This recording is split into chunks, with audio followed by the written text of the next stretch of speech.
भारत के इतिहास में ऐसा पहले कभी नहीं हुआ कि एक प्रधानमंत्री मंच से खड़े होकर सुप्रीम कोर्ट की चुटकी ले, सुप्रीम कोर्ट का मजाक बनाए। आपको बता दें कि प्रधानमंत्री नरेंद्र मोदी भरे मंच से चले तो थे सुप्रीम कोर्ट का मजाक बनाने के लिए, लेकिन अब खुद एक मजाक बनकर रह गए हैं। जैसा कि आप जानते हैं कि सीजेआई चंद्रचूड़ ने एक ही झटके में मोदी सरकार की सबसे बड़ी स्कीम इलेक्टोरल बॉन्ड को बंद कर दिया। उसके बाद से प्रधानमंत्री नरेंद्र मोदी अपनी खिसियाहट को चाहकर भी कंट्रोल नहीं कर पा रहे हैं और ऐसे हालातों में भरे मंच से जो कहा है वो शर्मनाक है। तो फिलहाल सुप्रीम कोर्ट को लेकर भरे मंच से प्रधानमंत्री नरेंद्र मोदी ऐसा क्या बोल गए हैं, पहले बयान सुनिए, फिर इस पर सीजेआई चंद्रचूड़ ने क्या कहा मैं आपको बताती हूं। कि हर किसी के पास कुछ न कुछ देने को होता है, मेरे पास कुछ नहीं है, मैं सिर्फ भावना व्यक्त कर सकता हूं। प्रमोद जी, अच्छा हुआ कुछ दिया नहीं, वरना जमाना ऐसा बदल गया है कि अगर आज के युग में सुदामा श्री कृष्ण को एक पोटली में चावल देते, वीडियो निकल आती, सुप्रीम कोर्ट में पीआई हो जाती और जजमेंट आता कि भगवान कृष्ण को भ्रष्टाचार में कुछ दिया गया और भगवान कृष्ण भ्रष्टाचार कर रहे थे। तो जैसा कि आप जानते हैं कि कांग्रेस के नेता प्रमोद कृष्णम हाल ही में भारतीय जनता पार्टी में शामिल हो गए हैं। इसको लेकर प्रधानमंत्री नरेंद्र मोदी कहते हैं कि मेरे पास आपको देने के लिए तो कुछ नहीं है, लेकिन हाँ, भावना जरूर व्यक्त कर सकता हूं। और मोदी जी यहीं पर नहीं रुकते, आप देख सकते हैं आगे उनका कहना है, आगे एक तरीके से सुप्रीम कोर्ट पर चुटकी लेते हुए कहना है कि अगर पोटली में चावल भी आज सुदामा जाकर भगवान श्री कृष्ण को दे देंगे और सुप्रीम कोर्ट में कोई पीआईएल लगा देगा तो सुप्रीम कोर्ट कह देगा कि श्री कृष्ण भी भ्रष्टाचारी हैं। तो आप देख सकते हैं कहना है मोदी जी का कि जमाना बदल गया है। सोचने वाली बात है, जमाना नहीं प्रधानमंत्री बदल गया है और इतना बदल गया है कि भरे मन से खड़े होकर एक तरीके से सुप्रीम कोर्ट का मजाक बनाया जा रहा है। अरे सुप्रीम कोर्ट बेवकूफ बैठा है क्या हवा में ही कह देगा कि किसी को भी कि वो भ्रष्टाचारी है? आपका कहना है कि अगर पीआईएल लगा दी गई तो जमाना इतना बदल गया है, सुप्रीम कोर्ट ये तक कह सकता है कि श्री कृष्ण भी भ्रष्टाचारी थे। अगर श्री कृष्ण को भ्रष्टाचारी सुप्रीम कोर्ट कह सकता है तो क्या सुप्रीम कोर्ट में दिमाग नहीं है, बुद्धि नहीं है, सुप्रीम कोर्ट बेवकूफ है? आप ये कहना चाहते हैं क्या?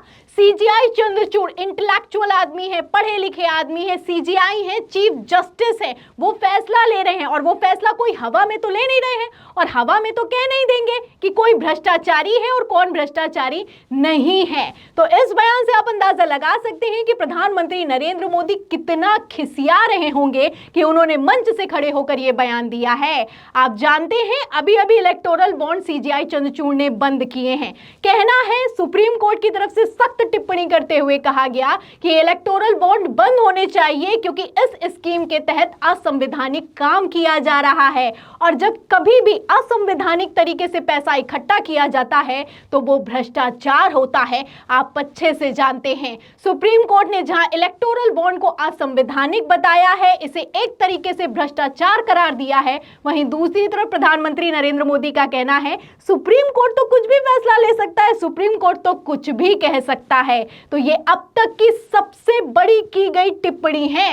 ये टिप्पणी कहीं और से नहीं, आप देख सकते हैं भरे मंच से की गई टिप्पणी है। प्रधानमंत्री नरेंद्र मोदी ने सुप्रीम कोर्ट का कैसे मजाक बनाकर रख दिया है, देश की सर्वोच्च अदालत को लेकर क्या कुछ कहना है आप देख सकते हैं। फिलहाल क्रोनोलॉजी क्या है वो भी मैं आपको बता देती हूं। आप जानते हैं कि इलेक्टोरल बॉन्ड को असंवैधानिक करार दिया गया है। असंवैधानिक करार देने के साथ ही इलेक्टोरल बॉन्ड को रद्द कर दिया गया है, यानी कि इस स्कीम के तहत अगर कोई भी चाहे तो किसी भी पार्टी को, किसी भी राजनीतिक दल को कोई चंदा नहीं दे सकता है। और इसी को लेकर सिर्फ इसको कैंसिल नहीं किया गया है, सीजेआई चंद्रचूड़ ने एक कदम आगे का फैसला लिया है। उनका कहना है कि 31 मार्च तक आप ये भी बताइए कि कितना पैसा मिला है और कहां से पैसा मिला है, किसने कितना कितना पैसा दिया है, ये बताना होगा चुनाव आयोग को, मोदी सरकार को 31 मार्च तक। तो इसीलिए बौखलाहट है। और ये बौखलाहट ऐसा लगता है कि प्रधानमंत्री नरेंद्र मोदी भरे मंच पर भी कंट्रोल नहीं कर पा रहे हैं, क्योंकि मोदी सरकार ये बताना नहीं चाहती है।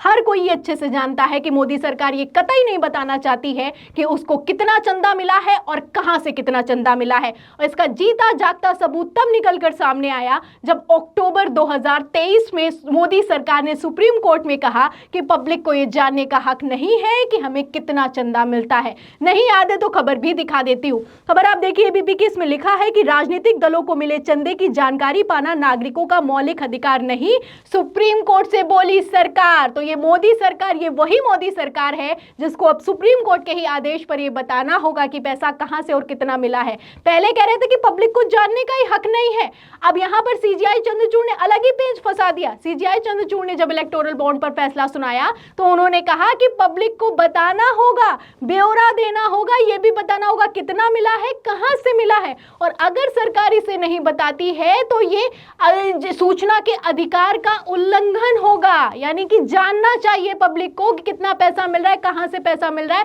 और नहीं मिलता है तो ये पब्लिक का हक मारा जाएगा। अब एक तरीके से चौतरफा मोदी सरकार फंस चुकी है। 2024 लोकसभा चुनाव की जल्द ही तारीखों का ऐलान होने वाला है और ऐलान के ठीक पहले इनको बताना है कि कितना पैसा मिला है। और अगर ये पैसा असंवैधानिक हुआ तो एक तरीके से ये भ्रष्टाचार होगा, ये पैसा भी असंवैधानिक हो जाएगा और ये पैसा वापस करना पड़ सकता है। और ये इसी स्थिति को लेकर मोदी सरकार हैरान है और परेशान है और विकल्प तलाशे जा रहे हैं। विकल्प तलाशे जा रहे हैं कि कौन सा ऐसा विकल्प निकाल लिया जाए कि हमें सुप्रीम कोर्ट को ये ना बताना पड़े कि हमें कितना पैसा मिला है। खबर भी मौजूद है, खबर आप देखिए आज तक की, इसमें लिखा भी है कि इलेक्टोरल बॉन्ड हुआ रद्द, सुप्रीम कोर्ट के आदेश के बाद सरकार तलाश रही नए विकल्प। तो विकल्प तलाशे जा रहे हैं, अब कोई विकल्प मिल नहीं रहा तो प्रधानमंत्री नरेंद्र मोदी मंच से खड़े होकर खिसियाते हुए नजर आ रहे हैं, क्योंकि जो चंदा है वो सबसे ज्यादा मात्रा में अगर किसी पार्टी को मिला है तो वो भारतीय जनता पार्टी को मिला है, ये किसी से छुपा हुआ नहीं है। ग्राफ भी दिखा देती हूं, आप ग्राफ देख सकते हैं कि भारतीय जनता पार्टी का जो ग्राफ है वो आसमान को छू रहा है। आप देखिए 9,208.23 करोड़ के इलेक्टोरल बॉन्ड बेचे गए और उसमें से भारतीय जनता पार्टी को, सिर्फ भारतीय जनता पार्टी को 5,227.97 करोड़ रुपए मिले हैं। बीजेपी को सबसे ज्यादा पैसे मिले हैं। कितने मिले हैं? आप जो ये बार है जो सबसे ऊंचा है उससे अंदाजा लगा सकते हैं। कांग्रेस देखिए उसके नीचे है, और कितना नीचे है? बहुत नीचे है। 952 करोड़ के आसपास कांग्रेस को चंदा मिला है और भारतीय जनता पार्टी को इतना चंदा, इतना चावल दिया जा रहा है। कहना है कि चावल कोई पोटली में भरकर दे देगा तो कह देंगे सुदामा, अगर दे देंगे तो श्री कृष्ण भी भ्रष्टाचारी कह दिए जाएंगे। इतना चावल, इतना प्यार कौन दे रहा है? बताइए भैया, इस बताने में कितना डर क्यों सता रहा है? फिलहाल जहां एक तरफ प्रधानमंत्री नरेंद्र मोदी का बयान निकलकर सामने आया है कि जमाना बदल गया है, वहीं दूसरी तरफ पब्लिक ने मोदी जी को ही बदल दिया है। आप तस्वीरें देख सकते हैं कि तस्वीरें निकलकर सामने आई हैं, प्रधानमंत्री नरेंद्र मोदी को श्री कृष्ण बना दिया गया है। ये मोदी जी हैं जो कि फंस गए तो श्री कृष्ण तक को फंसाने से बाज नहीं आए। तो फिलहाल मोदी जी के इस बयान पर और उसी के साथ सुप्रीम कोर्ट की टिप्पणी पर आपको क्या लगता है कि क्या प्रधानमंत्री नरेंद्र मोदी अपना आपा खो बैठे हैं कि मंच पर खड़े होकर इस तरह के बयान दे रहे हैं? इस सवाल के जवाब में आपकी क्या राय है हमें कमेंट बॉक्स में जरूर लिखें। वीडियो को ज्यादा से ज्यादा शेयर करें, सब्सक्राइबर बटन दबाएं, हमारे चैनल को लाइक करें, ज्वाइन करें। फिर मिलती हूँ अगली खबर के साथ, तब तक के लिए धन्यवाद।